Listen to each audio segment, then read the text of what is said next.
Hey, good morning. So, just want to do a quick follow up on my 13.9 I just recently got. Um, so, I got it from Mid State Firearms, mid length gas system, 13.9. Got it pinned and welded, all that stuff. I wanted a quad rail, but the one that came with it was just super thick and chunky and just a little unwieldy, unnecessarily heavy.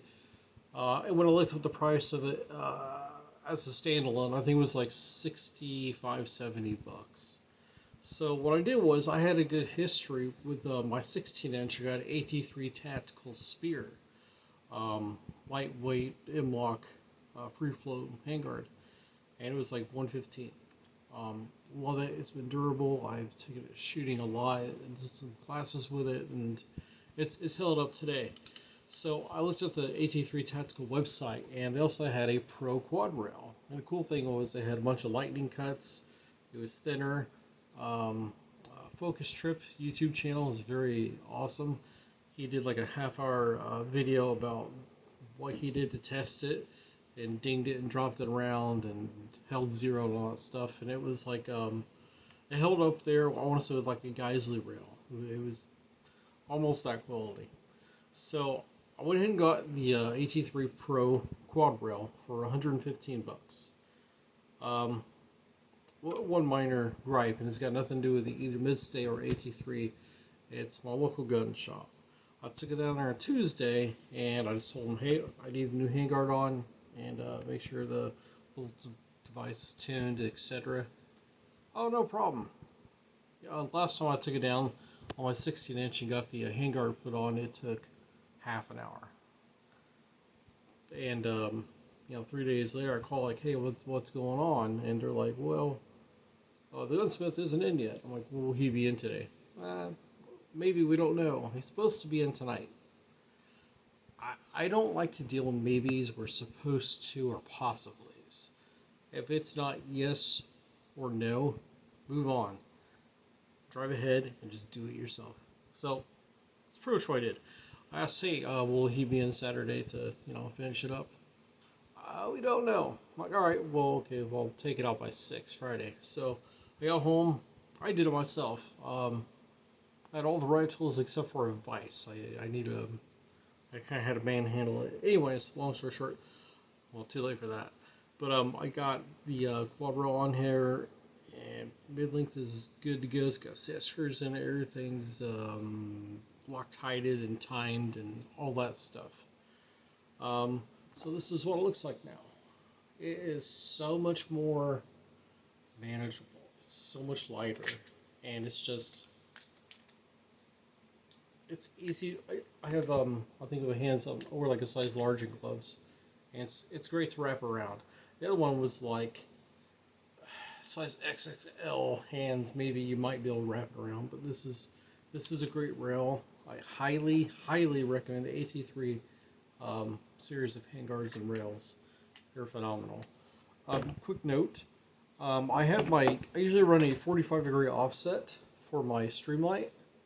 And it's usually up there up front, and then I have a 3X AC assist magnifier.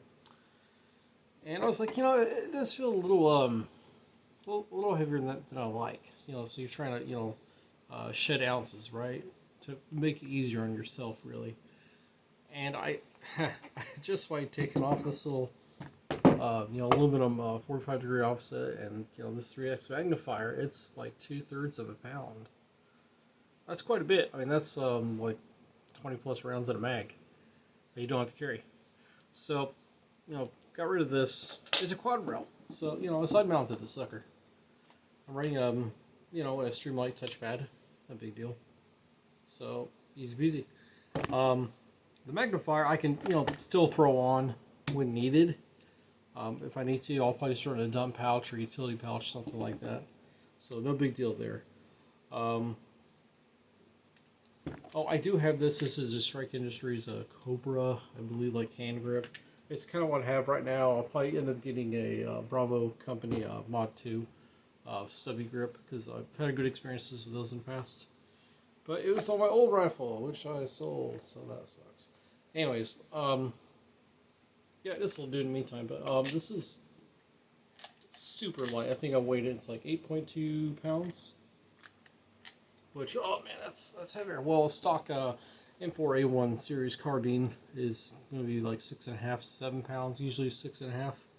Then you add a mag, it's at least 7.5. And then an optic, which is probably, depending on why you're running an ACOG versus a red dot or whatever, it adds up. Oh, also I switched my socks out from my 16-inch to this, just so I have more options. I got the QD here, got the QD plate, QD here, QD. I have 4 sets of QD options, so different scenarios, whatever. I should be able to run anything. And on my other one, 16, I got a QD in the end plate, so I'm not out anything, and I'm running my original M4 style on that one. Anyways, this has been kind of long-winded enough. I have a training class tomorrow, Carbine 1 to Briggs Core Dynamics in Fowler, Indiana. So I'm looking forward to doing that and getting that done. It's going to be like a 6-hour class. It's going to be fun. It's going to be awesome. And I can't wait to run this to see how well it does. This is my general purpose rifle, essentially.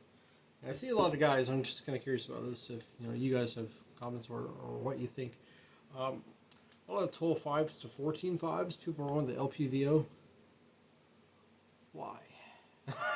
Like, if you have a stock 16-inch, just regular carbine, it can be a freaking Ruger to whatever.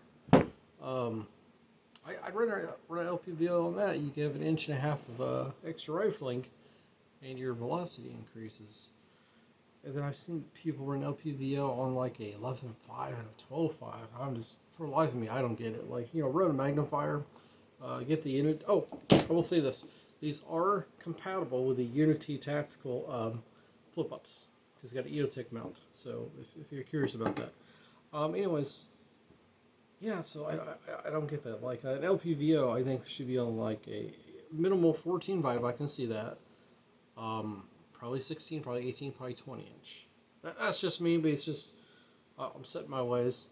But that's just how I say it. Anyways, I've rambled on enough. Again, everyone have a good weekend, and God bless and all that, and I hope everything turns out.